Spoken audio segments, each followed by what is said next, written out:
Item 3 is a public hearing, and I would request that the council at this time recuse the mayor. I am a real estate broker for many, many years, and I represent some of the parties in this particular transaction, and only as broker, no ownership whatsoever. And I would like, at this time, if I could, to have a motion to recuse me and let Mayor Pro Tem Craig take over. So moved. Second. Okay, any other discussion? Okay, thank you. Ms. Craig? You get to do a vote. You have to call for a vote. No, I wasn't going to do that. All right, all in favor? Thank you. Thank you very much. Okay.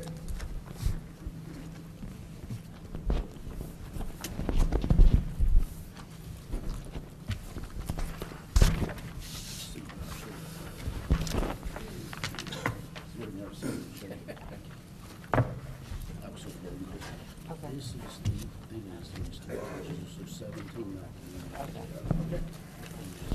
At 8 o'clock, can we call break? At 8 o'clock, can we call break? 8 o'clock has break? She's the boss. Huh? She is the boss.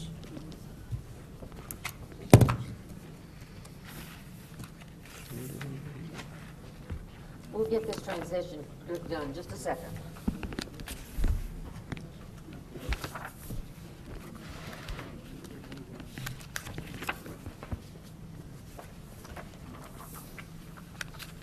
Okay, agenda item number 3, public hearing. Jason Thompson will give the staff report, please. Declaring the public hearing open. Madam Mayor Pro Tem and members of council, thank you. Good evening. I want to begin the staff presentation by calling your attention to the rezoning map that is included in your agenda packet. It is also placed here on the display.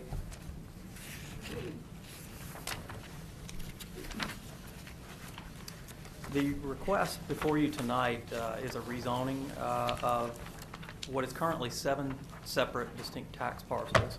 Overall, it's just over 9 acres, and that area, as you can see on that rezoning map, the area hatched in blue is split zoned between 4 distinct non-residential zoning districts.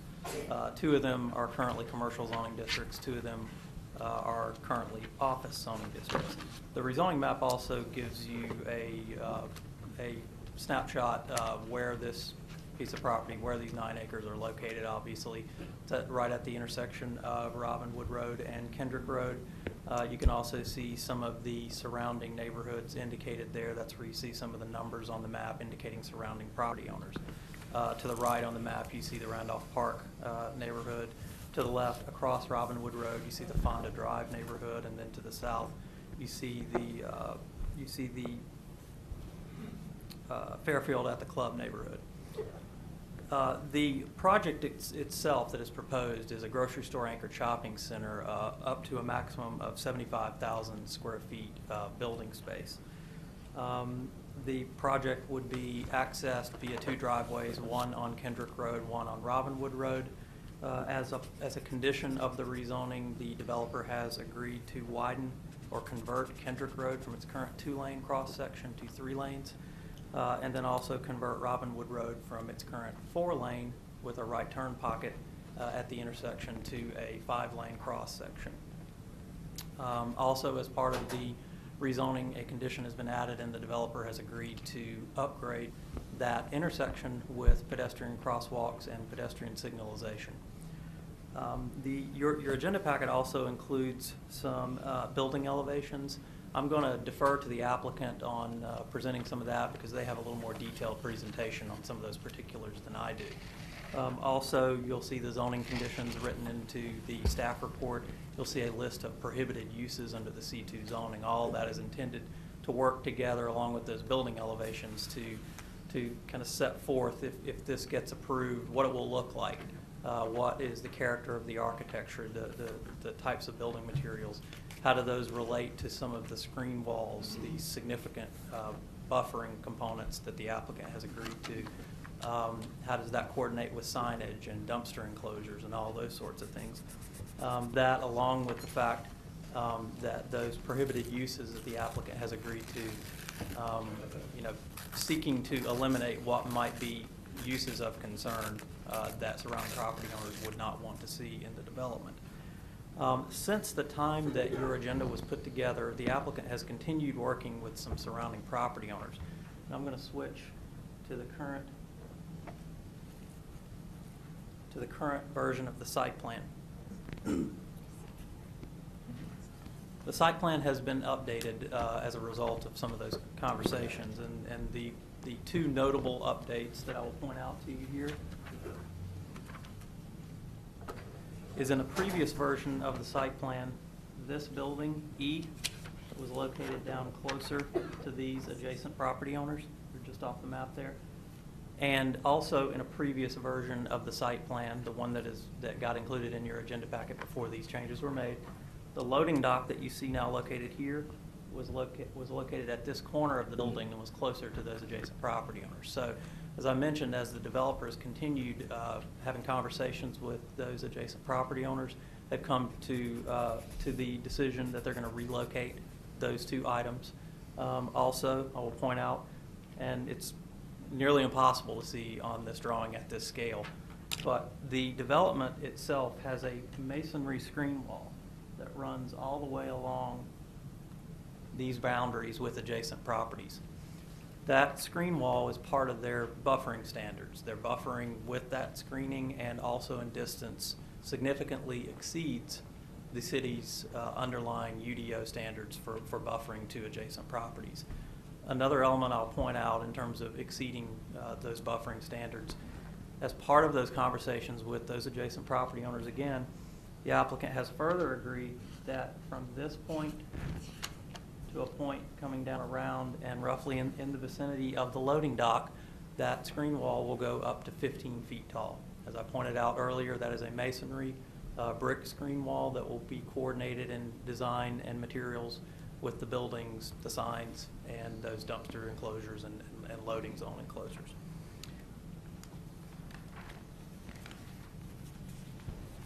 One other element that I wanted to point out that wasn't explicitly spelled out in the conditions, and I have confirmed with the development team prior to the hearing starting, is that this area where the loading dock is located, that there will be an additional masonry wall there along the edge of that loading dock, as well as decorative metal gates that will go on the front of that loading dock when it is not in use by trucks.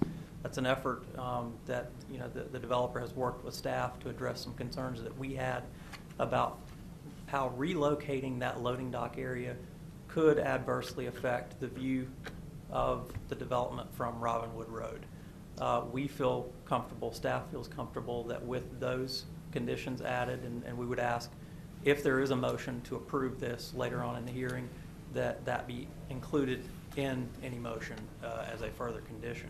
But we feel like with those things added and the plantings that you see located here at the entrance off of Robinwood Road, that would pretty effectively address any sort of concerns about how moving that dock to that location might have on the appearance from Robinwood Road. So in an effort to save time, we have a lot of folks, I believe, signed up on the sign-up sheet to speak. Also, the development team, as I mentioned, has a pretty detailed presentation that they can provide. I'm going to skip through some of the other items that are in your agenda and get right into the conclusion section.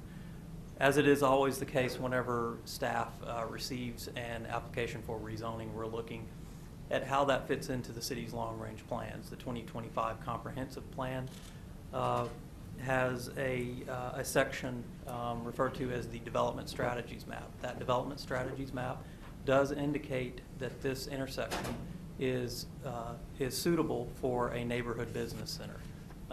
That is a shopping center type designation in the comprehensive plan.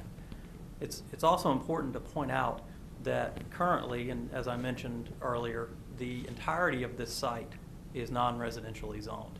So in the event that this development proposal was not in front of you, someone could approach the city and develop plans for a mixed commercial and office development to go in this location, and that would not require this type of hearing before City Council.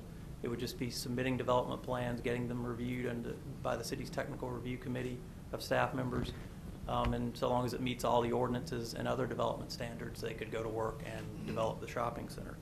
So when taking into account these things, the 2025 plan, the current situation out there in terms of how it's zoned today, also taking into account the context along Robinwood Road and how that area, that side of Robinwood Road over the past decade or 2 decades has been transitioning, and you get a mixture of institutional and office type uses along there. Given all those things, staff does feel that this request for this conditional rezoning is appropriate, and we are therefore recommending approval. As was mentioned in one of the earlier hearings, we have most, if not all, of the city's planning commission here tonight. If you have questions, their vote was unanimous to approve the request. And with that being said, I'm happy to answer any questions that you have. Questions of staff? Councilman Pearsall. Jason,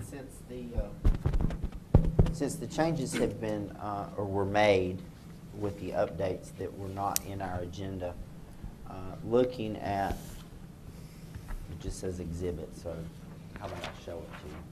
It's the map of the some of the objectors to this. I believe there were 9 valid objectors. Are all of those 9 still in objection with the changes that have been made, or have some of those said the changes are good, we no longer oppose this? I'm aware that at least one, maybe more than one, in light of some of those changes, they have indicated to the city that they have just sort of moved to kind of a neutral position on the proposal. I cannot speak for all 9. I've not spoken with everyone who ended up on this protest petition, but I am certainly glad that you brought that up. It is very important to note that there is a valid protest petition for this item, and so that would mean that any vote to approve by the City Council would need to be by a supermajority or 75%. Any other questions? Councilman Galvin. Jason, on the original plan here, you have down dumpsters, but on this one there isn't. Do you know where they're going to be located?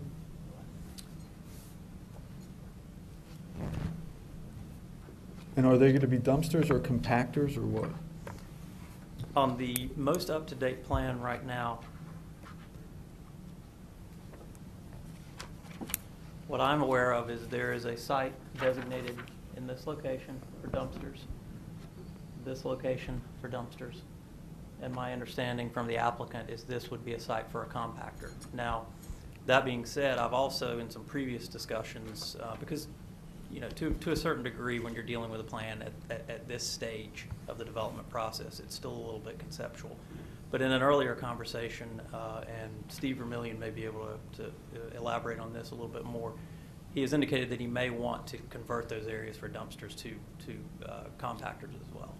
Okay. But that's certainly something that could be worked out later on. We could be flexible in that regard. Thank you. Other questions? Up front. Jason, I don't recall reading in here anything with regard to, you know, the actual time of day when operations can occur for loading, unloading, you know, in this case, both dumpsters as well as shipments that would come into the commercial entities there. So can you speak to that? It's something that comes up often when you're dealing with these types of proposals, when, you know, if there's a little bit of controversy or neighbors are concerned about it. It's an extremely difficult, if not impossible, thing to write in a zoning condition and then reasonably enforce because it is so closely tied in with the operations of both the shopping center itself, the different businesses that might be mixed in to the actual development itself, and then whoever's shipping the items to them. And so we have typically shied away from placing things like that into zoning conditions because we feel that it is, as I said, almost impossible to enforce. Now, that does not mean that a developer, a development team, in working with the blend of tenants that they think are going to be in the development, that does not mean they can't work to try to limit some of that. And hopefully Steve and his development team can speak a little more to it. Okay, thank you. Councilman Kimball. Thank you, ma'am. Dr. Curlin, to speak to your issue, I believe we actually, and I believe Councilman Gallagher was there probably about a year ago, in another area where we were able to proactively work with the company. Now, and I think that there's a differentiation between deliveries and the taking away of the refuse and other aspects of the business. We were able to proactively work to limit, I believe it was they were picking up something at about 3 o'clock in the morning, and the residents were very bothered by the fact that they always heard the trucks banging and stuff. And we were able to work with them to push that back to an hour where I think it was like 5 or 6 in the morning. And that worked candidly for everybody's benefit in that they didn't realize they were really impacting the neighborhood. And when it was brought to their attention at a community meeting, they took proactive action within a couple of weeks to modify that. So I think as far as the picking up of the dumpsters, that can be modified, or they can work towards what works for the community. Question. Councilman McIntyre. Do you know of, Jason, any other grocery stores or any other stores that have these limitations on them? I don't know of any. Have we placed limitations on any other stores? I'm not aware immediately if we have something like that written into zoning conditions in the past. I don't think we've done it recently. I don't know if it wouldn't be very fair to this group if nobody else was restricted, just to restrict them. And hopefully, if Mr. Kimball, Councilman Kimball's right, hopefully they'll voluntarily try to set their schedule as they set before to have a more reasonable hour, not to wake people up in the middle of the night. To be clear, Councilman McAteer, this was not a zoning meeting that we attended. It was a community meeting where members of the occupying corporation at that venue heard the concerns, requests of the community, and acted proactively. It was not something that was rezoned, just so we're clear on that. Thank you, sir. Any other questions of staff? Jason, if you'll just kind of be flexible, so if there are any other questions, we can call you back to the podium. Certainly. I'd like to go over the rules that we will be using at this public hearing.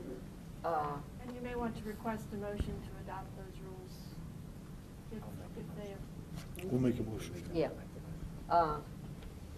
The applicant will have 20 minutes to make his presentation. Citizens who have signed up to speak will be called to the podium and will have 3 minutes to speak. After all citizens have been heard, council may ask individuals to come to the podium to answer any additional questions they may have. The applicant will then have 5 minutes for rebuttal. And if there's any opposition that would like to have 5 minutes for a rebuttal, you have the same. There are 17 people signed up on the public hearing sheet.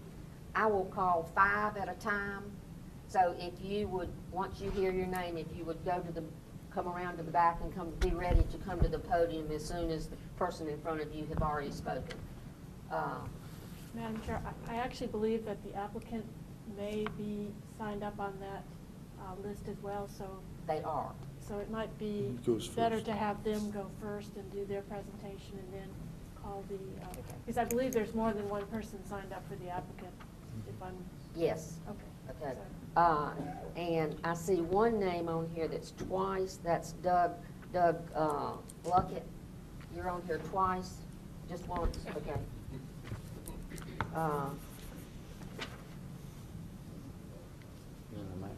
Okay, is there a motion to approve the rules for the public hearing? So moved. Second. Any discussion? Yes, sir. I would suggest that any remarks that are made, if they can be, as the Planning Commission suggests at times, that they be value added, meaning that, if you're making a point and if the point has already been made by a former speaker, please kind of, add to the conversation. Don't just repeat the conversation that's already going on. So we appreciate that. What about applause? Applause? Clapping. Oh, yes, thank you. And if you will hold your applause, if you have a tendency to applaud when somebody is speaking and you like what they hear, please hold that out of respect. Okay, we will vote on the rules. All in favor, raise your right hand. Thank you. Bob Clay, Doug Luckett, Michael Dixon. Oh, no, we're going to have the applicant first. I'm sorry. Steve, I got to your name down here. If you will state your name and your address for the record. I'm Steve Vermillion. I live at 3440 Stepper View Road in Charlotte, and I am with MPV Properties. I think the first thing we'd like to just show you is the elevations of the center that we've agreed to build. We can bring those up, do we, on the lawn?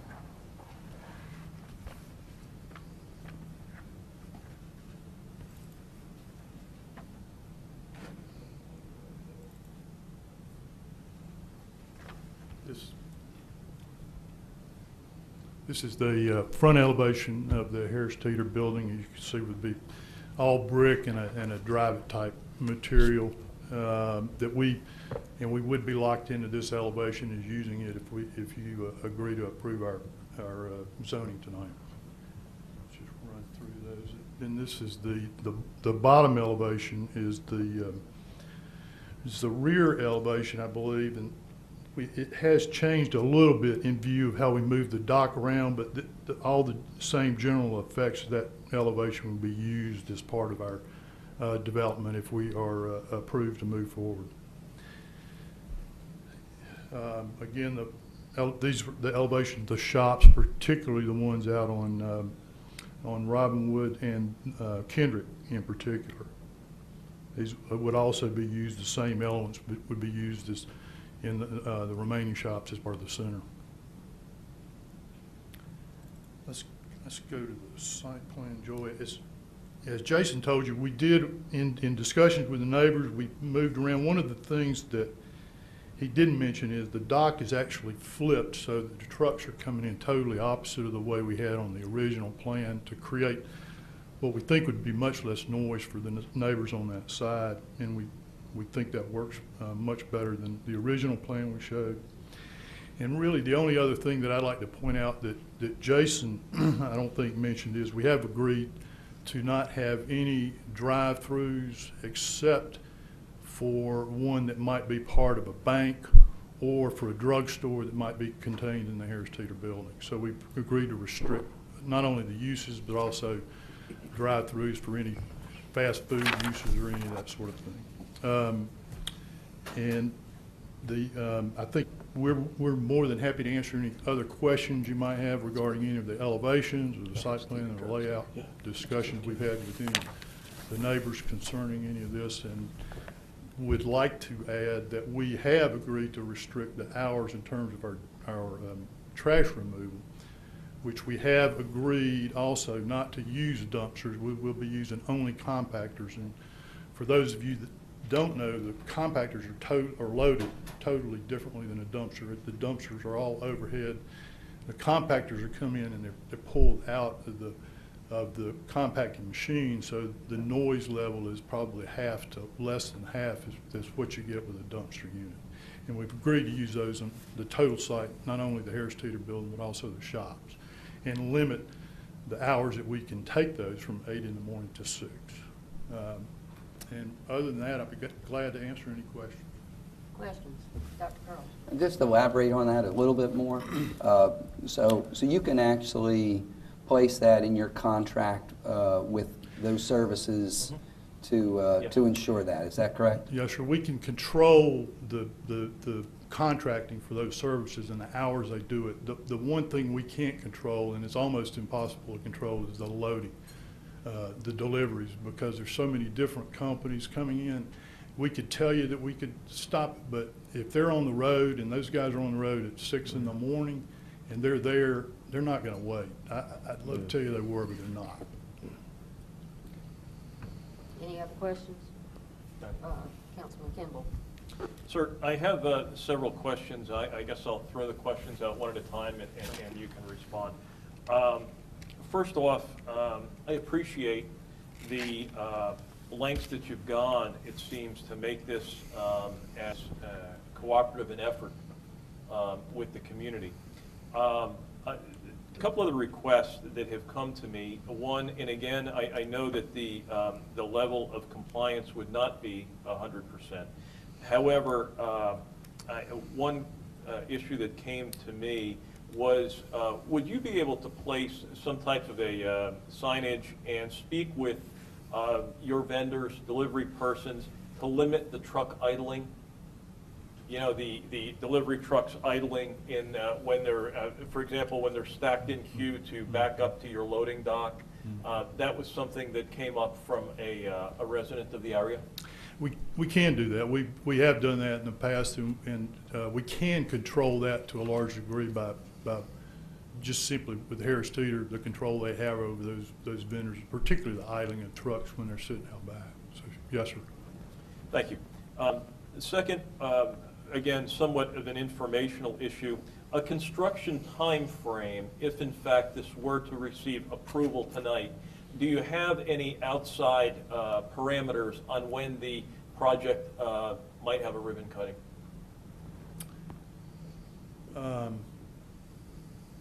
My guess would be summer to fall of 2015. Thank you, sir. A last issue that I'd like to bring forth, some of the concerns that have been, that are still on the minds of a number of folks are traffic concerns. And to that end, we know that sometimes folks, really it's an educational process to get compliance rather than enforcement. And to that end, I just actually had gotten back from a trip last evening to Houston, Texas. And I took a couple of photographs of what may be a newer generation in a speed awareness device that I have copies for the council, and I'd also like to provide you with a copy to see if we may be able to get some buy-in as having an interest in putting these in a couple areas near the facility. Madam, I'd like to pass these out at this time. That's fine. Council. And sir, I have a couple copies for you to maybe to take a look at. I'll give those to you right now. And in general, what this, we can get a copy up on the Elmo, what this delineates is in fact utilizing speed limit sign. It's solar powered. It also indicates what the driver's particular speed is. And frankly, they seem to be more effective and much more aesthetic than a speed trailer. I do not have any type of a dollar figure on those, but I'd like to proffer those to you at this time, sir.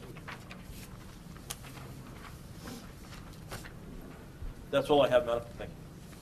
Okay, thank you. We've seen these in the past, and I think they do work very well, and we'd be happy to talk with DOT as part of the process to see if we can't install those along there. My thought, again, might have been on the Robinwood Road side near Robinson Oaks, and also I believe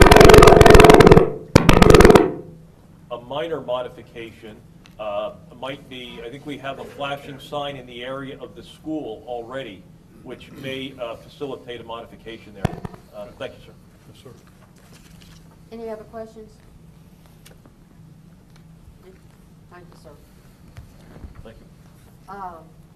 Bob Clay, Doug Luckett, Michael Dixon, Rick Hauser, and David Jenkins. If you would just kind of line up, so state, if you would please state your name and address for the record.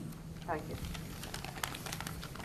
Good evening, Mayor Pro Tem, Council. My name is Bob Clay. I reside at 3617 Gulfview Drive in Gastonia. I am here tonight representing the Gaston Regional Chamber of Commerce and their Economic Development Division, of which I currently am chair. This is a pretty exciting project for us, and I think we have giant support from our membership at the Chamber, and more particularly those at the EDD. I'm told that this particular project could result in as many as 220 new jobs, of which 165, 75% would be full-time. We're told there'd be 50 to 60 construction jobs that would take place during this period of time that Mr. Vermillion broke out earlier. Construction costs somewhat in the range of $10 million. That could relate to us to about $136,500 a year of additional real estate property taxes. $15 to $20 million of retail sales and taxes associated with that, which we'd all benefit from. There are no incentives being offered to Harris Teeter by either the city or the county. I think if we think about the other jobs that have been brought to this area and the other quality developments and industrial developments that have come forth, it's significant for us to realize the importance of the lack of incentives for this fine retail developer. Lastly, I'd tell you that it's probably going to be somewhere in a range of $250,000 to $300,000 of off-site improvements to our roadways, of which I am a member and use these roads significantly all the time. So I think that's a thing well said for all of us.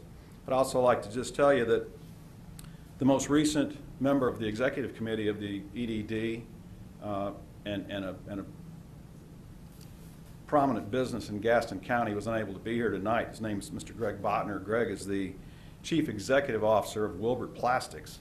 They're located in Belmont. Greg wanted us to pass along to you his sorrow that he couldn't be here tonight. He's written to all of you previously about this particular project. And he moved his company from Chicago, Illinois to Gaston County, North Carolina for reasons of quality of life. And Greg wanted me to pass along to you the importance of additional amenities for our citizens, and we believe truly this is one. For that, I thank you and would be happy to answer any questions, but thank you for your time. Doug Luckett. Madam Mayor Pro Tem, City Council members. My name is Doug Luckett, 2993 Elder Court in Gastonia. I'd like you to consider the project in the positive for a couple of reasons. One, as the largest private employer in the community, I do recruit a lot of technical and clinical experts to the area, and this sits right in the middle of some of our best neighborhoods. I believe the aesthetic quality and location of this would add to those neighborhoods greatly. The second piece, as a member of the Chamber of Commerce, I would like to say that improved property tax values are something we're sorely in need of, as we are a little too dependent on residential ad valorem for our tax base. So I'd like to ask for that consideration. To be brief, and a third part, I'd like to seek high-quality tortilla chips in close proximity to my home, just down the road. So I'd like to answer any questions you may have for me. Any questions? Thank you. Thank you. Appreciate it. Michael Dixon. Thank you, Madam Mayor Pro Tem and City Council. Michael Dixon, 548 Deerwood Drive, Gastonia. I'm a real estate appraiser, and I'd love to tell you that I could tell you exactly what kind of an impact it's going to have on the value of all the surrounding properties, but I can't. But I can tell you a project of this caliber is something that brings value to an entire area. And this is something that I think that we've been lacking in Gastonia, is bringing a high-quality project to the area, the rising tide that floats all boats. And I'd like to see us accept that with open arms. One of the most disturbing things I've heard in a long time was when I was at the Chamber of Commerce Summit this past fall, and Mr. Pat Riley, who is the President and Chief Operating Officer of Allen Tate Real Estate, spoke. And he indicated that Gaston County appears to have a closed for business sign at the county border. And I think this project would be one of those that would kind of take a couple of chips out of that sign maybe and show that we are open for business and for positive development, and something that will enhance values for not only that area but for the entire community. Thank you. Madam? Any question, Councilman Kimball? Michael? Yes. I think if we travel up and down Franklin Boulevard, in a number of other areas, I tend to see a lot of development either underway or recently completed. To that end, I would certainly welcome, and I will act as his chauffeur, to drive him through some of the areas of Gastonia, and I think that actions many times speak louder than words, and I do not find that we're closed for business at all. Well, I would like to agree with you, but that's the perception from the outside, and we're hoping to get him over here to elaborate on that a little bit Give him my and see number. how we can actually do better. And I think that we can. Thank you. Thank you. Thank you. Rick Hauser? Thank you, Madam City Council.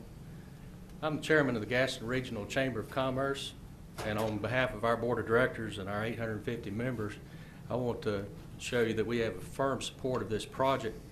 I've thought about different things to say, and I don't want to take a lot of time, but I couldn't help but think this past Sunday at church when Jesus took Peter, James, and John up on the mountain, he showed them things that they'd never seen before. They were transformed through that experience, and a lot of them didn't want to leave.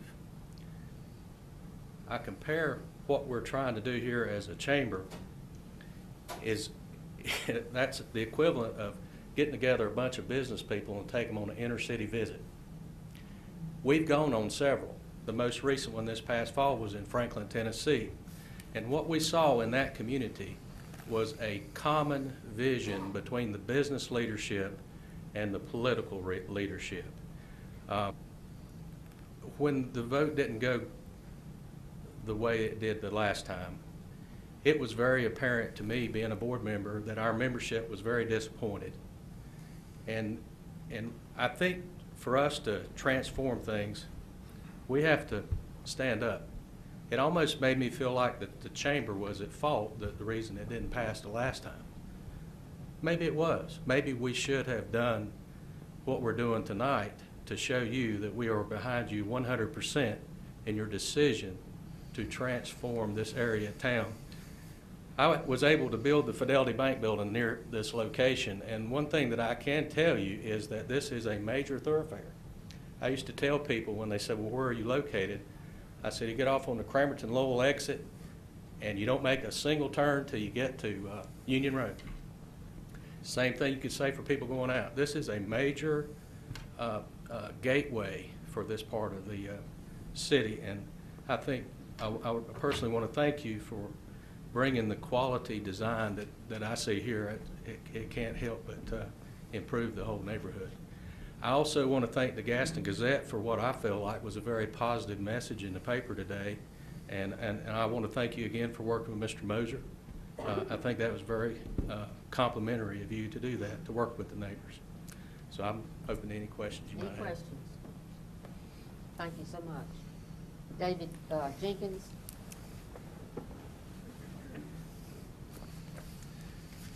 Thank you for letting me speak today. I'm just a homeowner. If you could state your name and your I'm sorry, I'm address. David Jenkins. My wife and I live at 3340 Robinwood Road. We're in favor of the new shopping center. Both of us feel that a center of this smaller of a scale would be an excellent asset on this portion of Robinwood Road and would complement the smaller shops and businesses on both sides of it. We live in Gastonia, but I work in Charlotte. I'm a landscape maintenance division manager by trade, and our company maintains a lot of facilities that are similar, almost exactly similar to what they're proposing here. Every time I pull up to them, especially since the first thing started last year, I've actually been asking people as I go in and out of the shops to get a drink, to do whatever, you know, how do you feel about this? Do you live here? You know, what's your consensus? And though it's hearsay, they all tell me that they love the look of it and the convenience of it being right smack in the neighborhood. I think it's time that Gastonia shows these surrounding cities that we're willing to step out of the old century box and showing that we have a little class, showing that we can beautify a neighborhood. And I'd like to personally thank Mr. Vermillion and his team for giving Gastonia a second chance at this, and also for making all the accommodations and changes to the specs that you've done for all the surrounding communities and for meeting their needs. And I'd like to thank City Council for allowing me to speak today. I ask that you vote yes for this tonight. Thank you. Thank you. Any questions? Thank you, sir. The next 5, Larry Branduk. Did I pronounce that right? Branduk. Okay. Elizabeth Biggerstaff, Ryan Dockery, Steve Barkley. Pardon me? Okay. These are the some applicants. Okay. You're right,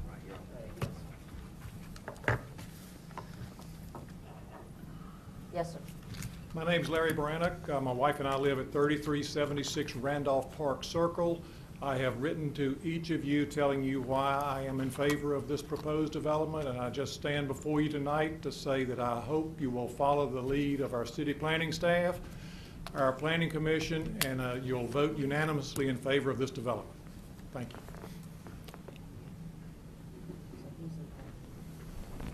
Thank you. Elizabeth Biggerstaff. Good evening. My name is Elizabeth Biggerstaff. I live at 1705 Clubview Circle. I am in favor of the Harris Teeter development. The reason being, when I looked into different places to live, my fiance and I are purchasing a home in Suzanne Farms, and we had looked at a lot of different homes in Belmont, Fort Mill, Charlotte, and all of these areas attracted young people because they had these types of shopping centers.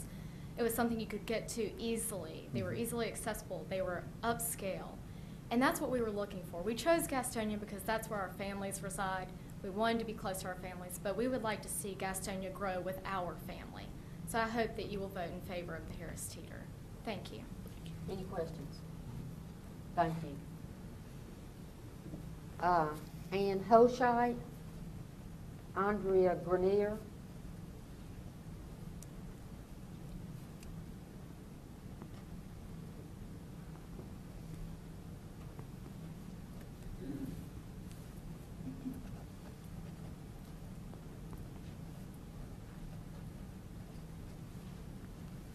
I was able to pronounce your last name.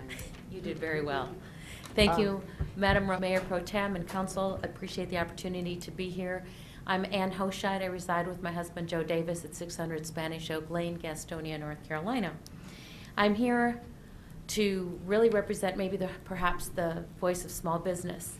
And to a small business owner, albeit a medical practice, new jobs, new taxes, good for me, but also recruiting physicians. When we recruit doctors to the area, we tour them through the area, and their interest tends to lie toward, can I live in Charlotte, live in the eastern side of the county, and a development like this would certainly help recruit quality physicians to the area and help grow our small business.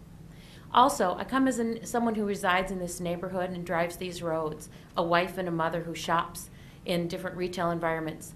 I can look around the room and in the community, I know that there are a lot of folks who miss these kind of developments and taking retail dollars to Charlotte.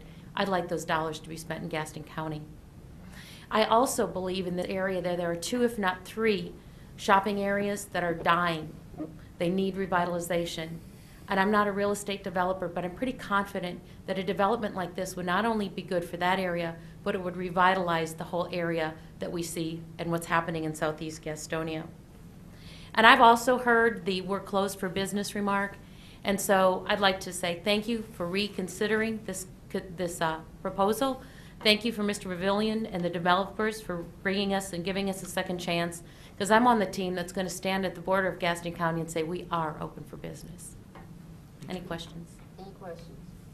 Thank you. Andrea Greer. Thank you, Mayor Pro Tem and City Council. for the opportunity to speak tonight. My name is Andrea Grenier, and I am a homeowner at 1413 Lineberger Avenue. As a lifelong resident of Gaston County and a young professional in this organization, I am excited to see a high-scale grocer interested in our community, and even more excited to see Gaston County returning to growth. I support this development, and I hope it leads to future growth in Gastonia. Thank you. Any questions? Thank you. Ryan Swift, Gene Hinkle, and Jim Stewart. Oh, Hinkle's part of it too. Oh, sorry about that. Good evening, Council, Mayor Pro Tem. Thank you for the opportunity to speak. Planning and zoning issues are always difficult because of the constant balance necessary for responsible development. Tonight, we revisit an issue regarding the Harris Teeter development. As you make your decision, I would ask you to focus on the process. Whether you are coaching a championship football team, running a city, or running a business, we must adhere to a process. The Chamber of Commerce, Bob and Rick, their local issues committee, they focused on a process that allowed them to take a stance on this issue. I heard Jason and your staff, they focused on their process to come to a positive recommendation tonight. The Planning and Zoning Commission went through their process to work through issues to return the project with a positive recommendation. I ask you to respect this process. In place, I ask you to support this development. When our gut instincts give us mixed feelings, it is the process that will give us the balance necessary to move our communities forward. Thank you. Any questions? Thank you. Jim Stewart?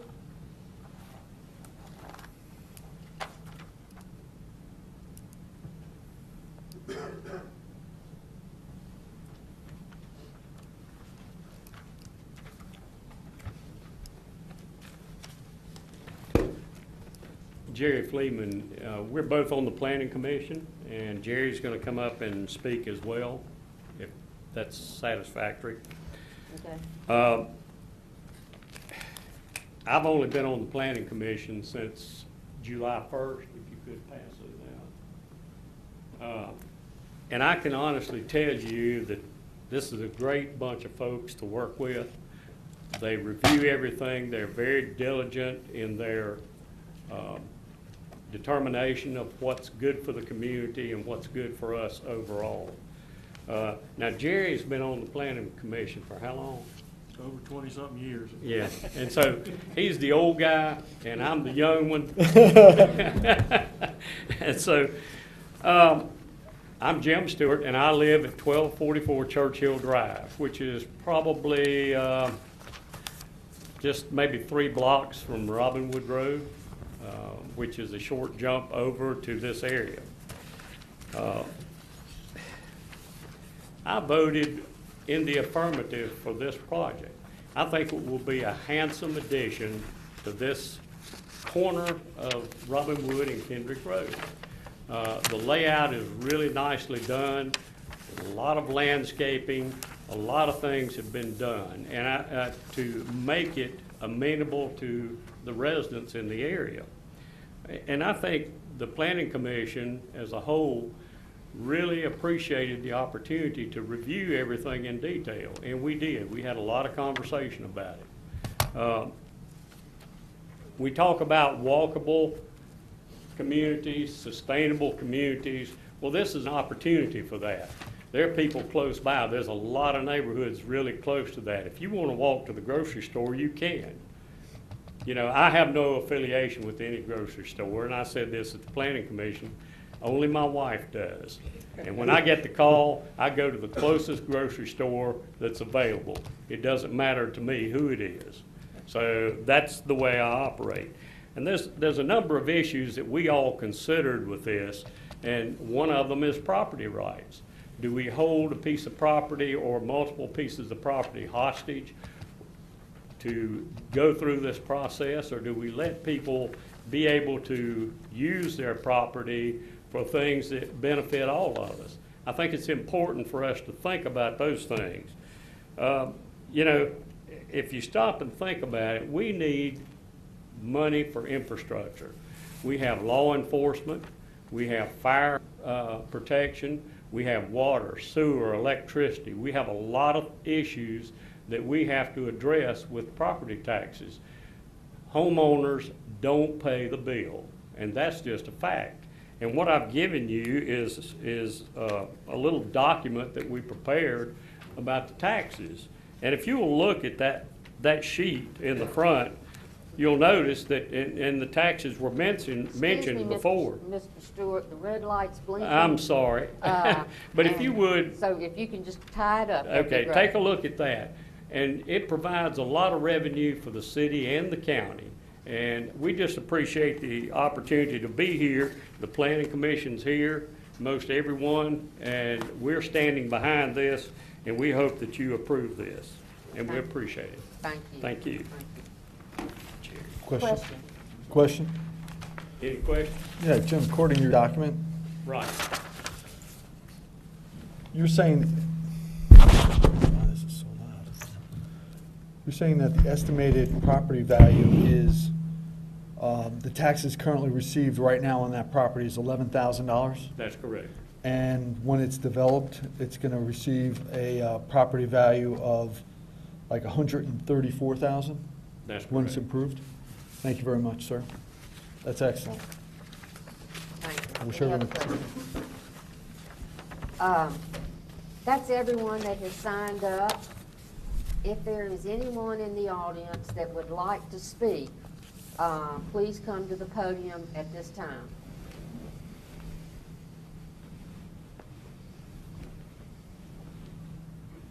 And after everyone has spoken, just line up behind this guy, this gentleman coming this way. And after everyone has had an opportunity to speak, then we will have the rebuttal. Please state your name and your address, please. Ernie Nivens, 3320 Randolph Park Circle. Yes, my property adjoins this property. That's why I'm here. Last year, you looked at this before, and you voted not to do it because their primary reason was it's the wrong location. Right? Why was it wrong then, but right now? It doesn't make sense. I'm not opposed to Harris Teeter coming to town. I used to work for Harris Teeter in another life years ago. That's not the point. Of course, they did abandon Gastonia, and land ran out of town at night on us. There are other places in town they could put this thing that have 4-lane roads. I have talked to some friends around the southeast in planning commissions about this plan, and they laugh when I tell them. I said, they say, who would ever put this kind of development on a 4-lane road that comes into a 2-lane T? That is craziness.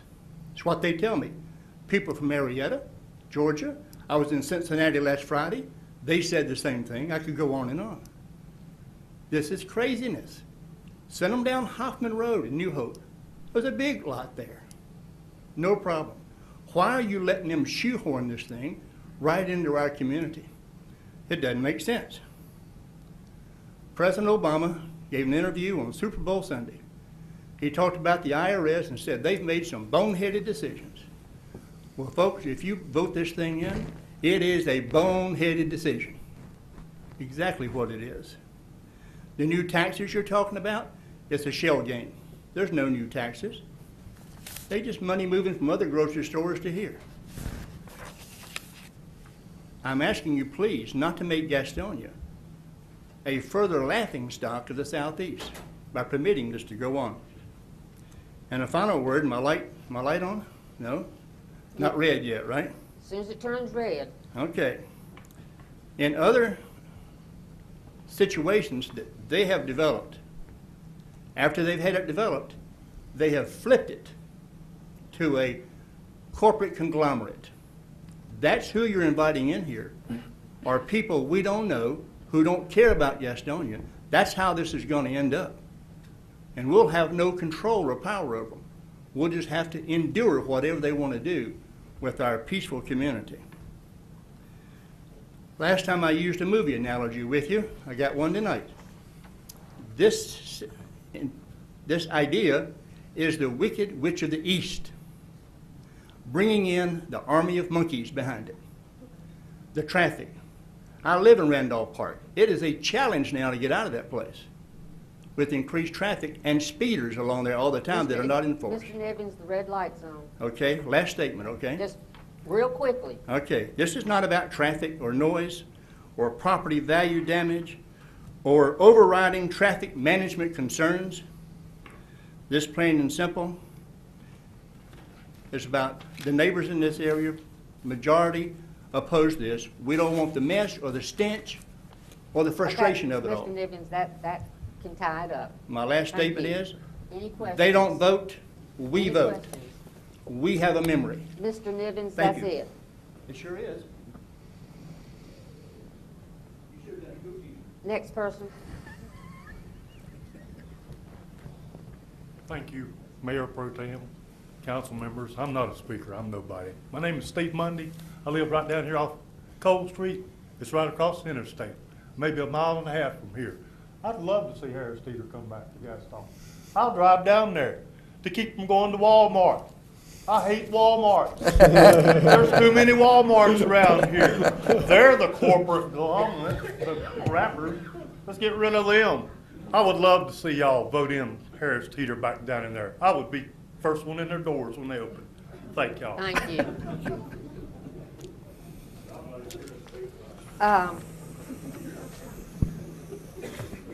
The applicant will have 5 minutes for rebuttal if you choose to do so. Okay. Is there a motion to close the public hearing? So moved. Wait a minute. Dr. Curlin? I have a question for staff before we get to Okay, that, all right. if you don't mind. I don't mind. And I might need some help from someone other than Jason, because I don't think he's a transportation planner either. So, but this is maybe a somewhat technical question. You know, there's been a lot of problems with this area and the ingress and egress with the Heatherlock community. This was, you know, we can see a big difference in the response this time from last time. We don't hear as much of a negative response from the Heatherlock community. However, I don't think their problem goes away with this plan either. And my question for you is if you're on Robinwood and you're approaching the traffic signal there where Hoffman, you know, comes into Robinwood, there's a right-hand lane there that is allowed to make a right-hand turn on a red light. And I was wondering if staff could review that and see if it would make any sense at all to post that as a no right on red turn, no right turn on red at that intersection, because then that could give Heatherlock residents an opportunity to come out of their subdivision knowing that there wasn't a constant flow of traffic, you know, coming around the corner there and running right into them as they're trying to pull out. See, because they never know, because just because the light is red for some, it's not red for all. So if that could be something that could be considered if this plan goes forward, I would think that might be of some help. Dr. Curlin, you're correct in terms of that conversation actually having been tossed around before the last shopping center proposal. You know, from planning staff's perspective, we viewed this one very much differently with regard to transportation because of its location at the existing intersection, and that was significantly different than adding an entirely new intersection. Now, of course, you're still going to have an increase in traffic volume whether you put it a few hundred feet down the road or you put it in this location.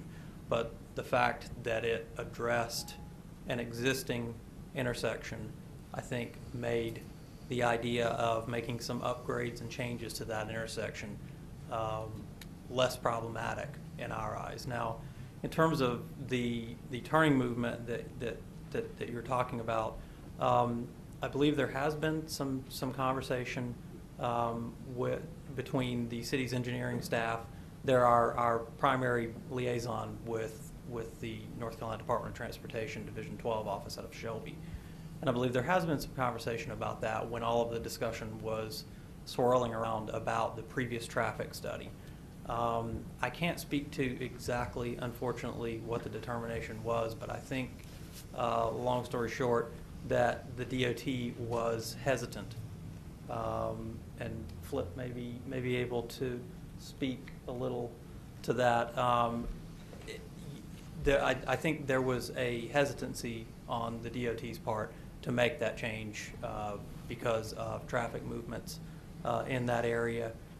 We can certainly revisit that conversation, as the process goes on of review if this gets approved. Thank you. Any other questions of staff? Is there a motion? I'd like to make a motion. Close public hearing. Is there a second? Second. Any discussion? Yes, Dr. Pearl. On the motion to close the public hearing? It Yes. automatically. No, I have no discussion on the motion to close the public hearing. All in favor? I'd like to make a motion that we approve the rezoning request and bring back Harris Teeter to Gastonia. Okay, wait just a minute. I would just Oh, ask you sorry. to include the statement of reasonableness and consistency in your motion. Yes, please include the statement of consistency and reasonableness. You have to read that. Conditions added, planning, screenings, and loading dock. Added to the motion. Is there a second? I'll second to get us to discussion. Okay. But I also wanted to point out to Councilman Gallagher that staff also in their recommendation, which I guess the statement of consistency and reasonableness includes that if we're including it, but they wanted to for us to it says zoning plan as a whole, therefore the planning commission, but it says I lost what I was saying now. Oh, here we go. Planning Commission approves request for zoning staff requested that motion for approval include a directive to staff to bring forward a subsequent formal amendment to the 2025 comprehensive plan for the City Council's review and approval. It's in the staff recommendation. Right, and staff is, if this passes, will plan on doing that. That doesn't necessarily take formal action at this board, although if the council would like to support that based on. So it doesn't need to be in the motion, it can just be a directive on its own. Councilman Kimball. A question for legal counsel. Are we appropriate in indicating a particular retailer, or is it more appropriate to say shopping center with regard to Councilman Gallagher's motion? Yeah, the motion would certainly, you could not limit it to Harris Teeter. Thank you. Any other discussion? Dr. Curley. Yeah, I have a couple comments. Mr. Nivens was looking right at me a little while ago. And I admit, I was one of the individuals that voted against the last plan, but I would also like to comment on the fact that this is not the same plan as we saw the first time. And several reasons I think need to be addressed because those were the same reasons why I voted against the plan the first time. The first was that it was truly, in my opinion, not consistent with the 2025 plan because the scale of the project was much larger than what would be considered anything near a neighborhood business center, and it wasn't actually on a piece of property that was in the comprehensive plan as a neighborhood business center. It was residential, it had been residential, and it was supposed to be residential in the 2025 plan. So that's the first thing. And then the second is that the property that is adjacent to Randolph Park is already zoned in a commercial zoning. So the individuals that purchased on that property should certainly be understanding of the fact that this was undeveloped land that was zoned commercially. And therefore, buyer beware. You have to be careful as to where you buy when you have a nice wooded property and it's zoned commercial. So, that's just unfortunately how it works in the land or in the world of zoning. So I disagree with Mr. Nivens respectfully that this is not, apples for apples. And then the second comment I want to make is with regard to Mr. Vermillion. And I want to compliment him on how he's worked so closely with the neighbors and how he has done, I think, everything in his power to bring forward the best proposal for this piece of property. And I also want to make a public apology because I made a remark at the last public hearing on this issue, and I hope you didn't remember it. But I said something that I regret, and I'm not going to repeat it because that's not a good idea. But I do want to make an apology that I made a remark about developers that I do regret, and that certainly anything you've done tonight certainly negates anything that I made as a public comment to you at that time, and I apologize. Other discussion, Councilman Kimball. Two items, Madam. Number one, I appreciate what Dr. Curlin said. Additionally, I would request and actually implore that, sir, we're counting on you directly, that the conversations and with the stakeholders in the community continue. I trust that they will. There have been and there were issues raised, for example, of particular dietary needs that were not being met in our surrounding areas. Specifically, what comes to mind at the last hearing were diabetics, specific food groups and types of food that were locally very difficult to get. I believe that, in fact, some of that feedback through your staff with the community will continue to strengthen a business model. And I trust that if in fact this is approved, that the community outreach to some degree would continue, sir. Secondly, I would ask council, should, if Councilman Gallagher would agree to modify from Harris Teeter to the language of shopping center in the original motion.